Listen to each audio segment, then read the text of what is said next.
Every time as a sales professional, we talk to someone that could actually turn into an opportunity later. There's a power in following up. But I'm not just talking about traditional following up. I'm talking about a systematic way to making sure that everyone you touch actually can turn in an opportunity later. It's a snowball effect. And we're going to teach you that today. You're going to love it.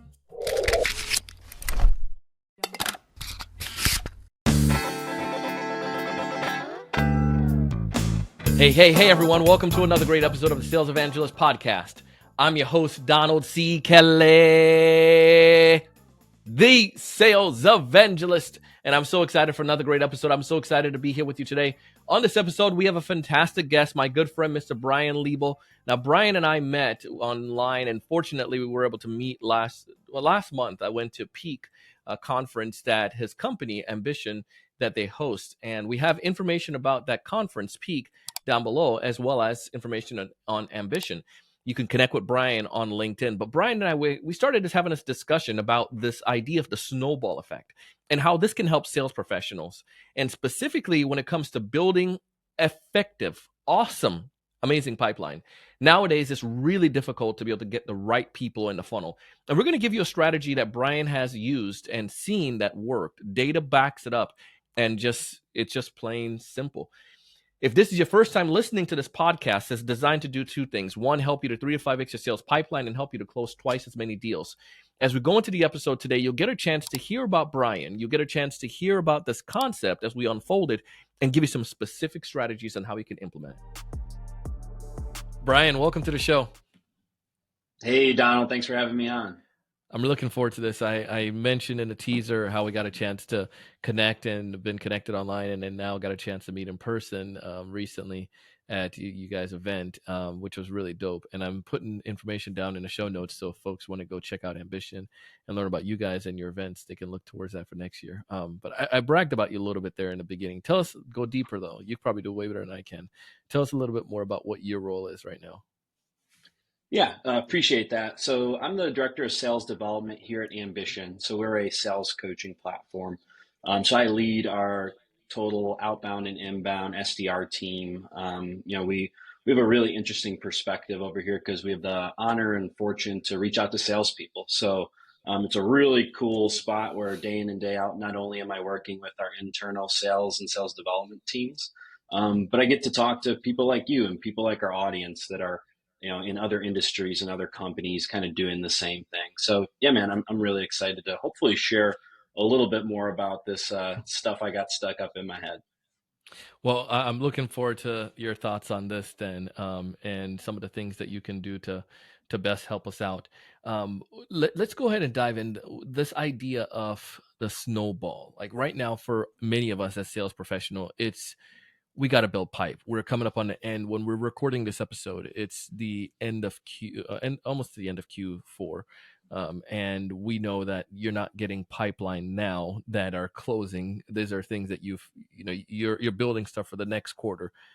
But for sales reps who are looking to start off the year right, who are looking to make Q1 really, really robust and even Q2, we know there's more to it, to building pipeline, than just making phone calls. There's got to be a strategy. And you have the snowball effect principle. And I'm curious about this. Why don't you take a second and walk us through what exactly it is? And then we can go a little bit deeper on that. Yeah, so at a high level, right, obviously our, frontline account executives and full cycle sellers have their existing pipeline already. So deals that are in pipe, they've already qualified, and they may close at the end of this year or early next. But the snowball effect is really a principle that applies to the complete top of the funnel, right? The initial conversation between you and a prospect. So there's thousands of tools and pieces of technology that help us do our jobs better, right? There's 500 different objection handling techniques and things that you can do, but at the end of the day, it all starts with the human to human interaction, right? It all starts with a conversation, and the snowball effect is essentially the initial cold point in a conversation with a prospect in an account. That is the beginning. That is the first snowflake that falls in curating, at the end of the day, pipeline and close one revenue. Now, each one of those individual conversations can start rolling downhill, right? So think about a Mm. snowball rolling downhill, picking up steam. It may not be ready to pick up and throw at somebody, at that initial point, but if you're keeping track of these things in a very meticulous, documented, organized, and efficient way, the snowball effect and what we're going to dive into is going to be how do you take that initial conversation from point A and get it to point Z at the end of the day. Now, to wrap that all up, think about one conversation. And now I want you to think about 72 conversations. So 72 conversations is the average amount of quality conversations a top of funnel salesperson or SDR has with a cold prospect. That data comes from the Bridge Group. So I'll leave it Hold there. on, let's back I'll up. kind of let you get in. Yep. 72 to get what was it that they have for one prospect? For in a month. So let me backtrack. Okay, So gotcha. for our audience, I want you to back up and think about it's day one of January, and you're brand new to your role, right? Over the next 20 days, you're going to be making dials, you're going to be sending emails, you're going to be reaching out to people on LinkedIn.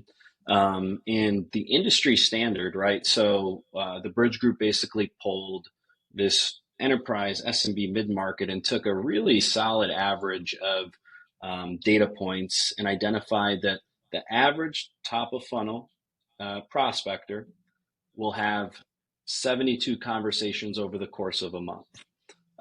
So that's kind of where that data point comes from. 72 unique conversations. So Gotcha. I'm going to talk to 3.6 people every day if everything's kind of working to my advantage. So that's where that number comes from. Okay, so go guide us through how do we use the snowball effect now? Yeah. So we're going to start with a little bit of math, and then we're going to get into the actual tactics. Oh, So come on, man. You're going to um, give me some school? I am going to give you some math. It is boring. I'm not an analytics guy. I'm an in the weeds, let's get after it kind of person. But I think it's important to frame up, right? All right. I Get my think, pen out right now. yeah, get it out, get your calculator. But this is important because I think us, and specifically what you're doing here with community, right? We need to reach out to people outside of our organizations to really understand what the baseline is, right? If you're a professional athlete, you can go to the NBA's website or the NFL's website, and you can see what good looks like. It's really hard to do that in sales because you really only have the data within your company and these external sources. So the first thing I'll call out 72 conversations in a month, right? If you're an SDR or a full Okay. cycle AE that's prospecting and you're not having 72 quality conversations, you need to ask your manager for help. Maybe you need some metadata. Maybe there's an issue with your lead list. There's a lot of things that lead into that, but we won't go into there. So when you think about 72 conversations, the average conversion rate, which is essentially you taking a conversation and turning it into a net new meeting, right? So that person has talked to you and they're ready to learn more about your product or service. We'll take 20% as the average conversion rate. So you should be converting in a Okay. month 72 conversations into 14 net new meetings. Now, what happens to those other 58 conversations, Donald? Right? Think about that. You had 72 conversations, 14 turned into meetings, but there are 58 other people that you spoke to in that month that didn't go anywhere, right? So, what does a conversation that doesn't turn into a meeting sound like? Well, maybe it's a follow up, right? Bad timing. Maybe you were referred to somebody else, right? You had a good combo. Donald wasn't the guy, and they pushed you over to GB. She's the decision maker. Hmm. Maybe it's not a good fit, right? Maybe they DQ'd themselves out. You learned a little bit about them not being a good fit from any myriad of reasons. And then lastly, they're just not interested, right? So, hey, it sounds like a great offering Ambition has, but it just doesn't sound like a fit for us, right? So, when you have 58 conversations with a person, right, you now have 58 data points on an account, right? So, I'm going to pause there on that math. When you think about it from a snowball effect, that's just 58. 1 month. Over 3 months, that's 174 conversations that don't go anywhere, right? Over a year, that's 696, right? So, Dang, come on, uh, put these numbers down. Some big numbers. so we're about to get into what do you do with that, right? How do you actually basically take all of this data, right? Take all of these conversations and turn it into a tactical way to execute and come back to these prospects that you spoke to. You learned something, but it wasn't the right time to meet. What do you do with that, right? That is the key Hmm. miss, I think, with a lot of salespeople. And I'll end the rant is we're always looking to be, a wordsmith on the phone or have the craftiest subject line or, level up our training and seek all of this external like flash, right? All these flashy sales things. Organization and efficiency are two of the very like unheard of, unspoken things in the world right now. The best prospectors are the most organized when it comes to documenting all of these things that we do. So I'll pause there, Donald, and before we get into the tactics, what do you think? Did I lose everyone This with is the math? awesome.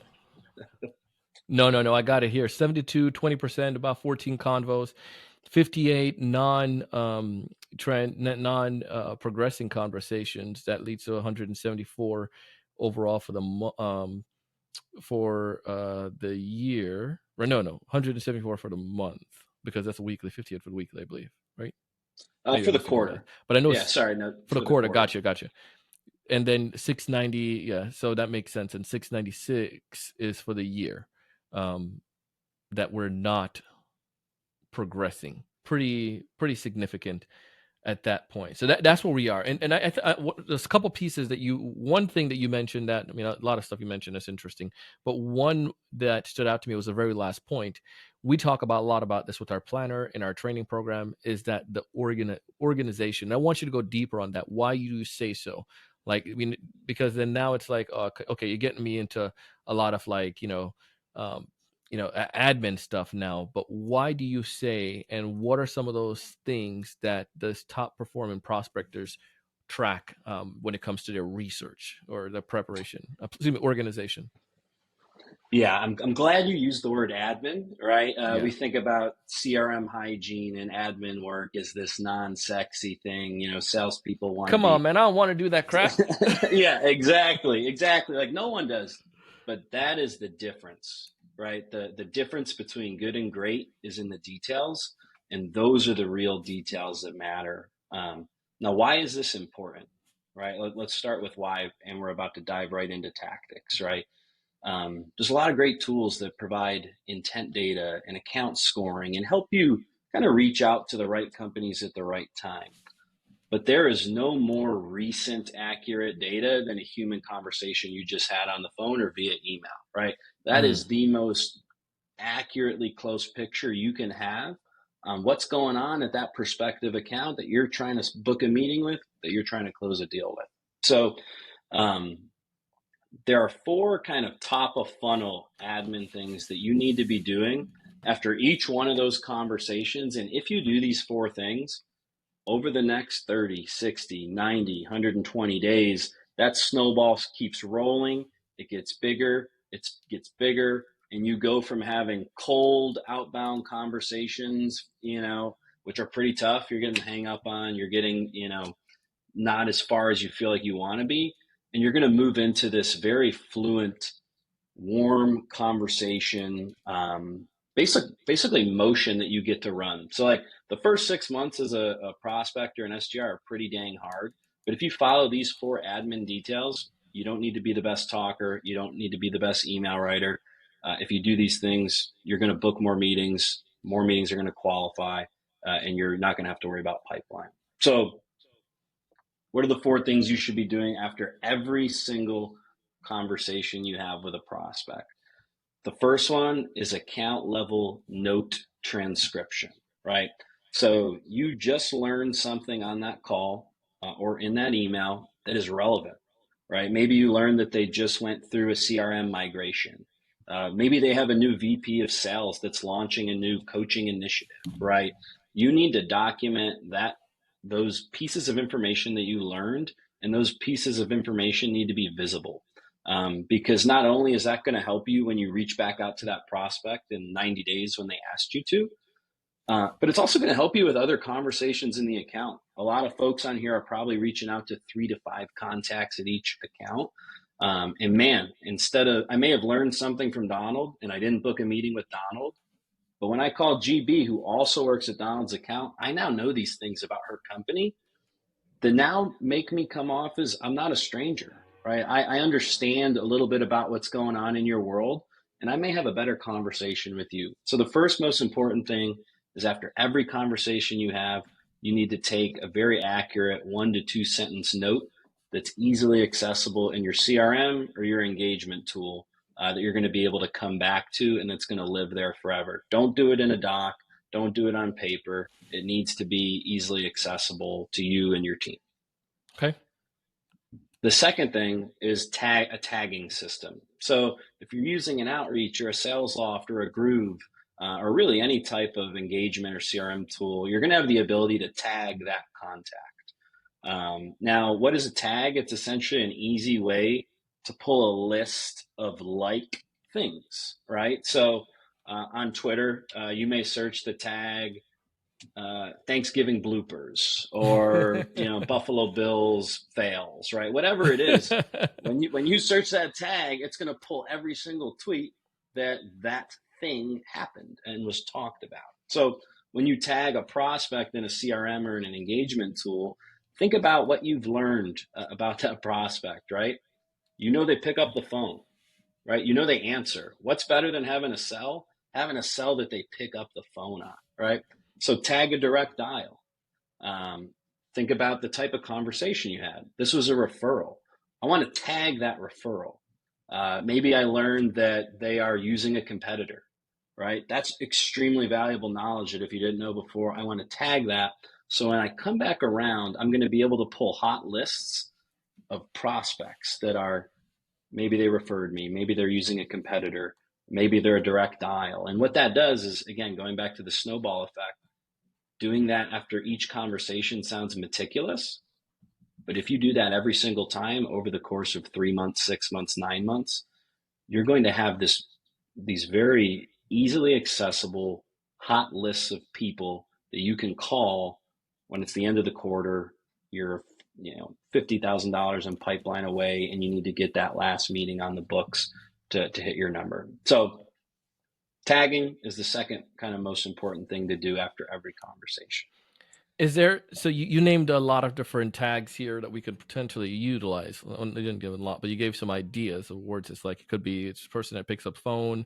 Maybe this is a recently acquired, I don't know, whatever tags you might have. Is there a certain number that you should have? Where do we get too excessive? Does it matter? And do you keep a log of what those tags are? Yeah, it's a great question, Donald.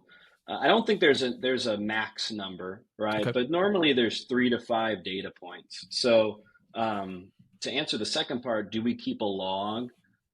You should be keeping a log, right? If you're a frontline manager or your director, if that's not part of your playbook, having tags that are like universal across your team, do it for yourself, right? Figure out a way that those tags work for you. But without a doubt, you should have some type of log because you don't want to forget those tags, right? So a fun one that I do is on all of my follow-ups. I just talked to Donald. It was a good conversation. Because I talked to him, I know he picks up, so I tagged direct dial. But then he told me to call him back in February of next year. So I'm going to tag February 2024 follow-up.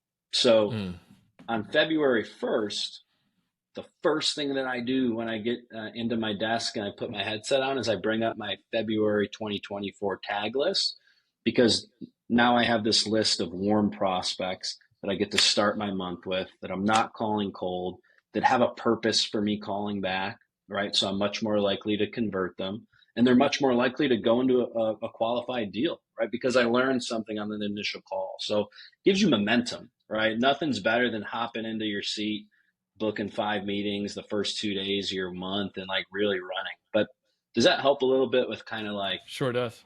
how do you leverage it, right? Yeah, sure does. So the last two things, right? The third one, everyone probably does this, but if you're not, it's really important, is adding that person you just spoke to on LinkedIn and sending them some type of note talking about, hey, Donald, really appreciated the chat. Can't wait to reconnect with you in February. If you're not a big LinkedIn person or your industry isn't, some industries aren't on LinkedIn like we are in Yeah. SaaS, right? You could be reaching out to logistics, you could be reaching out to healthcare, and like SaaS isn't the only thing in the world, right? So, like, if it's not LinkedIn, it's a follow up. It's a very quick, short, we just spoke email. And the reason you do this is, Donald, I'm not important. I'm just a director of the little sales coaching company here in Nashville, Tennessee, but my inbox gets flooded and I get hit up by a lot of people. And you're probably reaching out to people way more important than me that are getting inundated and hit every single day with cold outreach. When you create that touch point, it allows them to reference that conversation. So they're going to forget, right? Donald's going to forget that he spoke to Brian 4 months ago. So when you have that touch point, you can reference it very easily. And it allows that person to go, I do remember that guy, or I do remember that girl. We did speak about that initiative I had, and I did tell him to call me back because it's right here. So that third thing you need to be doing after every combo is a very quick LinkedIn note or short email, no longer than a sentence or two, saying we just spoke, what you spoke about, and when you're going to reach back out. The last Love thing, it. right, and this is where we need to use technology, is creating that task or adding that person to the follow-up cadence in order to essentially mitigate human error, right? When you create a follow-up task in your CRM or your engagement tool, that's your fail-safe, right? So tagging is the first thing. If you got that tag, you're going to be able to reference them. But I like having a fail-safe just in case, right? So when I create that follow-up task, I know without a shadow of a doubt, I'm not going to miss this follow-up, right? I'm not going to Mm. miss this second conversation with Donald. And the reason all of those fail-safes are so important is because that warm conversation with Donald is 10 times more valuable to me in creating pipeline than a cold conversation with somebody that I don't know anything about, right? Yeah. So the reason those details and that meticulousness is so important is because if you do these things, right, these tags, you have these conversations, you keep these notes, you create these tasks, going back to that snowball, after after a few months, man, you're going to start every month with 20 to 40 warm leads that you've curated personally that are 2 times more likely to meet with you than a cold prospect, and that are 3 times more likely to convert into a qualified, meeting that you can essentially put some ACV on because that you've learned that, like, you've learned the timeline or you've learned something about them that it wasn't good for them now, but now's a way better time. It's much more likely for that prospect uh, to engage with your company, to engage with your offering. It's not our job as prospectors to book meetings. It's our job to learn something, right? When you're picking up that Can you phone say and that one you're more time reaching, for the people in the back? yeah, it is not. If you are a prospector, an SDR, an AE, it is not your job to book meetings when you're prospecting. It is your job to learn something about that person or about that company. Because if you do that every single time over 30, 60, 90, 365 days, you go from cold calls, cold emails, cold outreach to warm calls, warm emails, warm meetings that are way more likely to convert. And it's a process, but man, if you stick to that, it's not hard, That's but it money, bro. is detailed. Yeah. I feel that this is straight up gold. And here's the reason why. Like, go back to what you're saying. Like, when you go look back at the the gold rush and the era when people were doing a lot of like mining and prospecting, some of the people that were the most successful weren't the ones finding the big rocks, right? These prospectors were the ones that were finding flakes and collecting a bunch of flakes.